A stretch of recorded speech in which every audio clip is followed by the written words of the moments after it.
Hi ka pretty print, for today's video magpe-print tayo ng tracing pad. Ganito nga pala itsura ng name tracing pad natin. Bala 30 leaves per pad.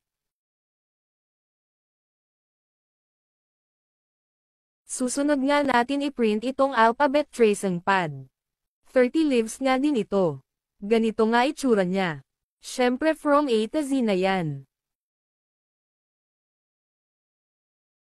Susunod naman ang shapes tracing pad. Meron yang 8 different shapes. Syempre gaya ng iba 30 leaves din. Dahil tapos na natin silang i-print, need na natin silang i-bind.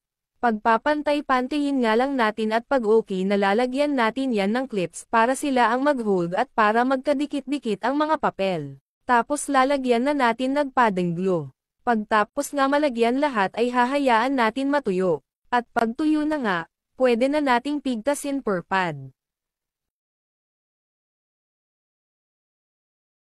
Ito nga ang final look ng atin 4 pieces tracing pads, shapes, numbers, name, and alphabet. At dahil nga order ito ng pamangkin ko kailangan nga natin ilagay sa plastic para naman maganda ang packaging.